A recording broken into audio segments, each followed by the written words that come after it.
Hey everybody, welcome to our Thursday Q&A. As always, I am the founder and I'm bringing you the Former Athlete Society, our school group community that you can join to reclaim that athletic body and performance that you once had during your playing days. So let me tell you about this school community before we jump into the Q&A.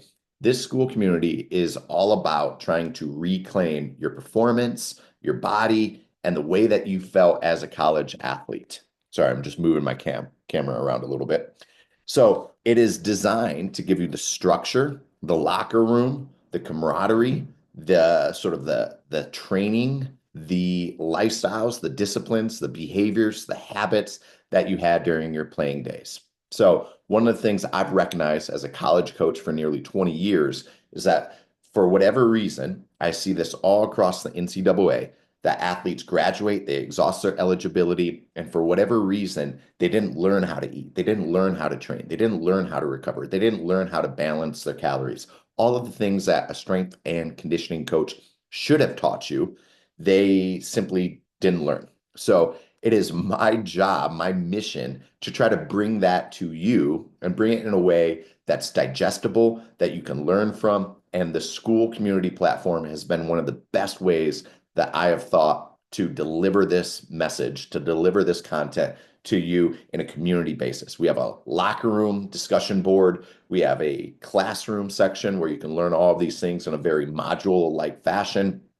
We have a leaderboard because, quite frankly, that is sports. That's athletics. There's wins, there's losses, there's points. So we designed a leaderboard for it. There's a lot of different ways to encourage and engage with this school community membership group, the Former Athlete Society. So there's two ways you can check it out real quick. You could go to adamringler.com/school, Skool, or you could go to the website directly, school, Skool.com/former athlete, and you can jump in. And the cool thing is, the first 10 members are completely free. I think we have 8 members in our school community group right now, and it is growing. So feel free to jump in. First 10 members will be forever free. After that, we are going to switch to a subscription model.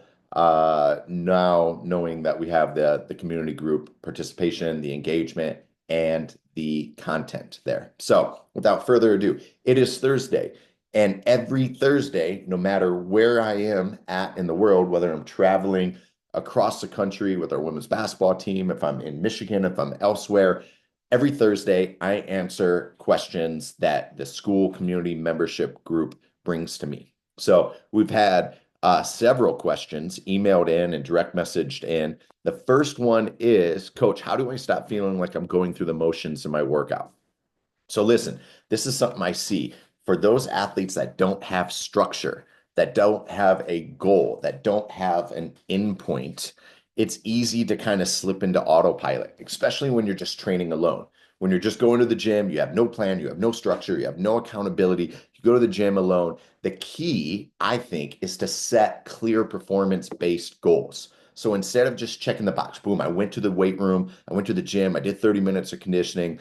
It is, you need to start to establish some type of strength PR, improving your endurance by some measure that you can sort of record, whether it's mastering a new skill, whether it's having something measurable to keep you engaged. That is so critically important. You had engagement when you were a track and field athlete, a volleyball athlete, a baseball athlete, a women's basketball athlete. But now that you have sort of exhausted that identity piece, we need to psychologically find a new way to keep you engaged in training towards a goal. Maybe that's a 10K. Maybe that's a half marathon. Maybe that's a full marathon. Maybe it's a obstacle course race. Maybe is a wedding that you're preparing for or something. So we need to sort of psychologically flip that switch so that you have a goal attached to the training that you're doing. Another trick that I've just had over the course of years of doing this is you need to try to add some sort of competitive element to it. So time yourself, track your progress. Even, if that is like challenging a friend or a coworker or a colleague of yours, or even somebody virtually within our school community, you can do that. Show up to the message boards, the discussion boards, That's what our accountability calls on Tuesday is all about, is setting some competitive environment so that you can have that motivation of showing up every single week. Now, if you show up on these calls, I will one-on-one answer your calls directly, your questions directly. So that's the way of cheating to the front of the line and getting your questions answered immediately. If you don't want to do that, or if you have a standing meeting every single time that conflicts with this call, then you can direct message me on the Skool platform, or you could email me at Skool, Skool, at adamringler.com. I will answer all of those questions on these calls. But the easiest way is just obviously show up and engage. So, cool. I got this one as email to my Skool website. Coach, how can I rebuild confidence in my physical abilities after stepping away from competitive sports? And listen, that is the name of the game. Having some confidence when you show up. You had confidence when you were, the ace on a Friday night throwing pitches, right? But now, for whatever reason, we start to lose some of that confidence. And confidence comes from competence, right? Confidence comes from competence. So, for whatever reason, in your training, in your identity, in your athleticism, in your performance, in your body, you've lost trust in what your body can do, right? So I would say start small, pick one thing that you used to be really, really great at. Maybe it's sprinting, maybe it's jumping, maybe it's throwing a ball, maybe it's some type of agility drills, and begin to implement that in your training, reintegrate it back into your training, right? Your body remembers more than you actually think. You might be thinking about reports or accounting or business strategies or whatever your job is now that you're out of college and you're no longer doing the thing that you were essentially dominated your attention, your focus, or whatever during your playing days. But your body remembers and will pick really quickly back up on those things. Another thing that you can do is stop comparing yourself to your peak athletic form.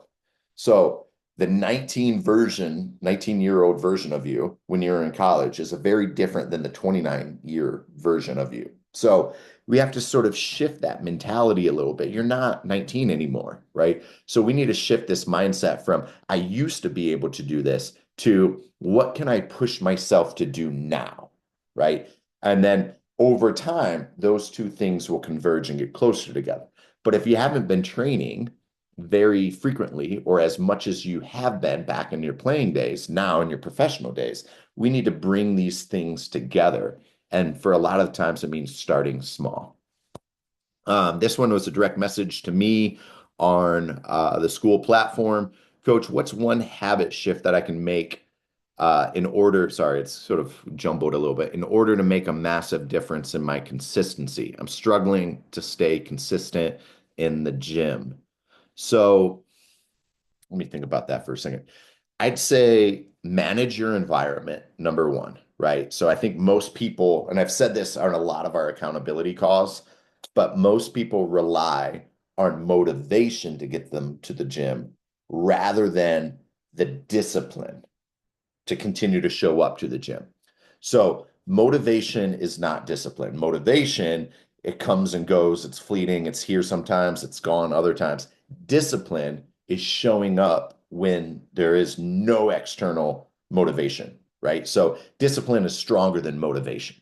And when discipline, so for me, I think if you want to train first thing in the morning, there's some things that you can do to hack the system. You can set your clothes out. You can have your plan. You can write out in your log book like I'm going to do X, Y, or Z the night before. If nutrition is your weak point, then maybe it's making the foods ahead of time, preparing the meals, meal prepping. Maybe it's setting out the ingredients.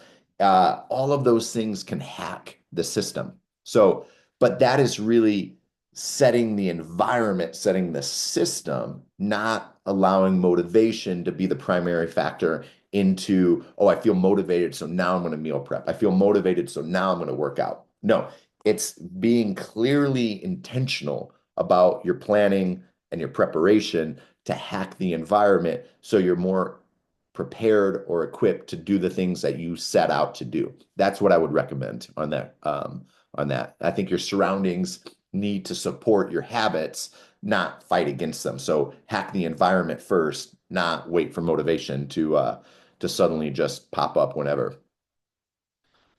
This one was a listen, I'm still active in X. I'm probably not on Twitter that much as I used to. You could probably direct message me more on Instagram than I would be on those socials. But occasionally I still get messages on my Instagram because I've been sort of publicizing this former athlete society pretty crazily on IG. So I still get a lot of messages there. Coach, how do I balance training with my demanding work schedule? Listen, I don't know what your demanding work schedule is. I also, too, have a demanding work schedule. I carve out time, I allocate time to the things that are important to me. And the things that are important to you might be very different. Maybe it's family, maybe it's entertainment, maybe it's social, maybe it's, I don't know, right? So I will say, in a response to that question, my answer feels like I think it's just being intentional over the things that you want to do. Now, if I were to say, like, how do I actually make the training a little bit more? Sorry, my cats are going crazy here. They want to be in they want to be in the videos as well. If you want to make your training fit a busy work schedule, then I would say you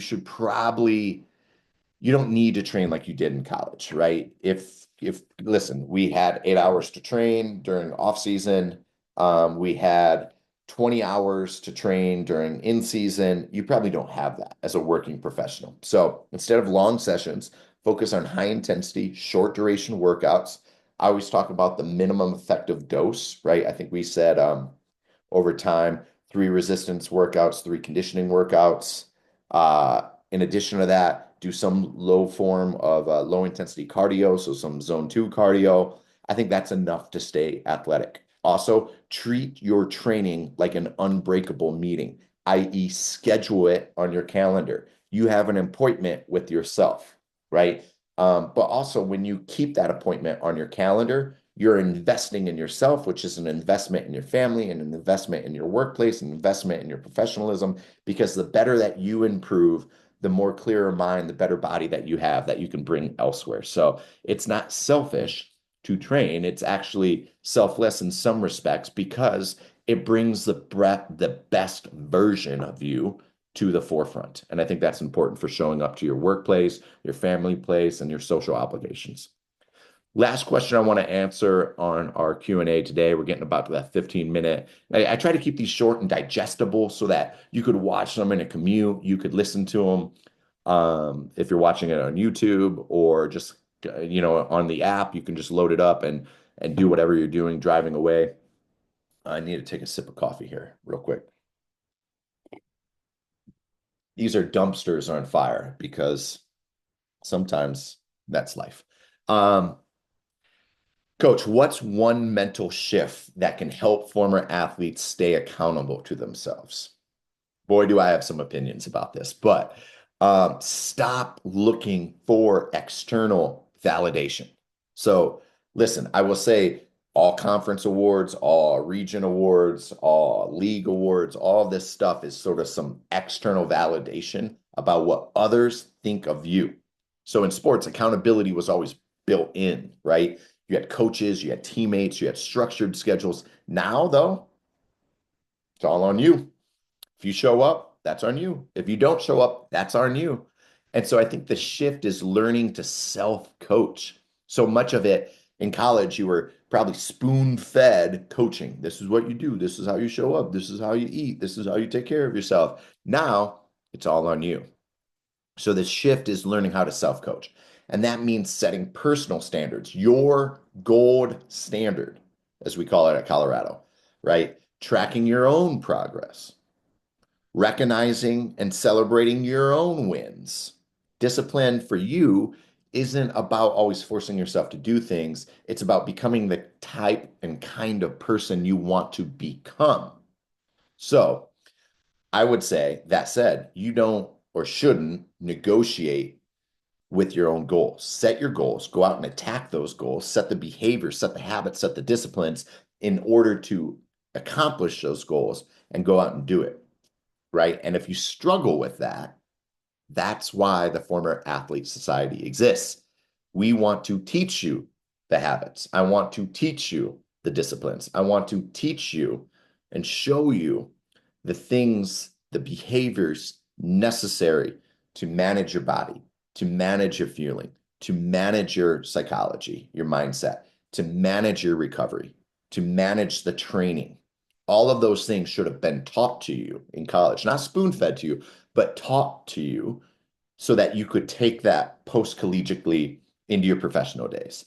And if you struggle with that, then this is why the Former Athlete Society exists. And this is why you need to join it and become one of our former athletes in our Skool group community. Because there's the classroom where you can learn these behaviors and these habits and these disciplines and these lessons. There is the classroom, or there's the community group, our locker room, if you will, where you can mingle and conversate with other former athletes in this society and build some camaraderie, right? There is a leaderboard that engages you and encourages you to participate. And the more participation you do in our Skool community group, you gain points, and the most points at the end of the month gets free training, free strength and conditioning training delivered exclusively through our app, partnered with Bridge Athletic. So you'll get that training package, that training program exclusively for free. So now you get your training, you get your classroom, you get your community, you get your engagement, your participation points. It is a full suite application that delivers exactly what a former athlete needs: the community, the support, the encouragement, the disciplines, the habits, the lessons. I need you to join. So the first 10 members that join our Skool community group, it's forever free. You do not have to enter your credit card information. You don't have to enter anything. You get it for free. Afterwards, we're going to shift it to a paid model. So nonetheless, you should get in free. So jump over to skool.com/former athlete, or go to adamringler.com/skool, Skool. You'll learn more about what this community membership group is all about. Check it out. And that's going to wrap up our Q&A call for this week. I have a we have a master class coming up later at the end of the month, which is, oh man, it's coming up pretty shortly here. So stay tuned to that. You can find that in the calendar section of our Skool community group. Log in, check out the calendar. You'll see all the dates for our accountability calls, our Q&A calls, our master classes. That's coming up. We'll record that. We'll drop it into the classroom section under our master classes. Just click on it. It's a module. It exists right there. Boom, boom, boom, boom. You'll see all of the master classes, all of the accountability calls, all of the Q&A calls. All of it's accessible if you have a Skool login. So check it out. And until next time, stay strong, keep training, keep attacking it, and I'll see you next time.